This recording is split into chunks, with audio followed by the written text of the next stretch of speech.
continuamos con los resultados clínicos psicocardiográficos a 2 años del estudio Partner 3. Como todos recordaréis, el estudio Partner 3 evaluó pacientes con estenosis aórtica severa sintomática de bajo riesgo quirúrgico, un STS score de menos de 4%, aleatorizados 1-1 a reemplazo percutáneo de válvula aórtica con válvula Edwards Sapien 3 o a recambio valvular quirúrgico. Los resultados de este estudio, que se presentaron en este congreso pero en el año pasado, demostraron la superioridad del reemplazo percutáneo frente al recambio quirúrgico para el endpoint primario, que fue el combinado de muerte por todas las causas, ictus o rehospitalización por causa cardiovascular al año del procedimiento. En esta ocasión presentamos los resultados a 2 años y, como podéis observar, completaron el seguimiento a 2 años el 99% de los pacientes sometidos a recambio percutáneo y el 94% de los pacientes intervenidos. Es decir, tenemos menos datos de seguimiento en pacientes intervenidos quirúrgicamente.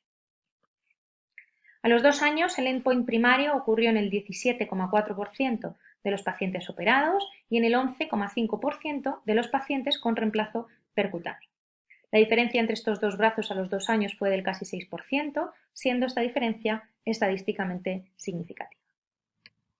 Si analizamos individualmente los componentes que conforman el endpoint combinado, observamos que la mortalidad a 2 años fue del 3,2% en los pacientes operados y del 2,4% en pacientes sometidos a reemplazo percutáneo, sin que esta diferencia alcanzase la significación estadística.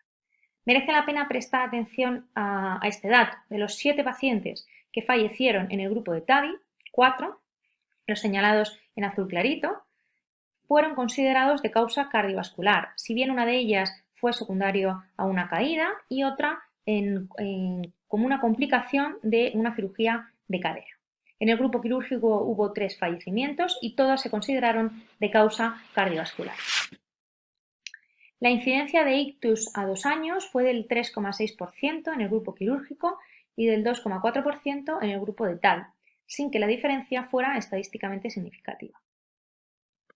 Fijándonos en el tercer componente, la rehospitalización fue del 12,5% para pacientes intervenidos y del 8,5% para el grupo de TAVI, sin cambio respecto al patrón del primer año, con un delta, es decir, con una diferencia de un 4% a favor de la TAVI, manteniéndose la significación estadística que ya se veía en el primer año en este segundo año. Si prestamos atención a los casos de rehospitalización, la mayoría de ellos es por insuficiencia cardíaca congestiva. Hubo muy pocos eventos que ocurrieran entre el primer y el segundo año, con la excepción de la trombosis valvular. A los 2 años hubo 13 pacientes, un 2,6% de trombosis valvular en el grupo sometido a implante de TAVI y 3 pacientes, un 0,7% en los pacientes quirúrgicos. Sin embargo, no todos esos pacientes tuvieron eventos clínicos relacionados con la trombosis valvular. Solo 3 pacientes en el grupo de TAVI y un paciente en el grupo quirúrgico presentaron eventos. Es importante en este punto comentar que los autores reconocen como limitación que la definición de la trombosis valvular que utilizaron en el protocolo de estudio está desactualizada y puede ser exagerada. En cuanto a los hallazgos ecocardiográficos, no hubo cambios ni en el gradiente medio, ni en el área valvular aórtica, ni en la insuficiencia paravalvular moderada ligera entre el primer y el segundo año.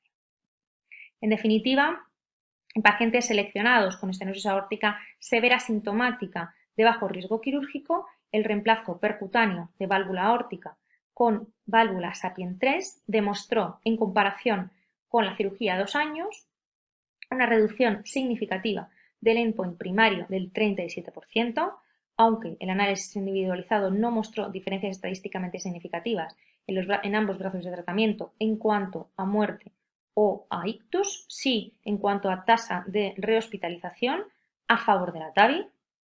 Hubo un mayor número de trombosis valvular en pacientes con TAVI del primer al segundo año, con la limitación que hemos comentado antes, que ya decían los autores, y no hubo cambios en los parámetros ecocardiográficos entre el primer y el segundo año. Seguimos con más estudios en la SEC te lleva a ACC 2020.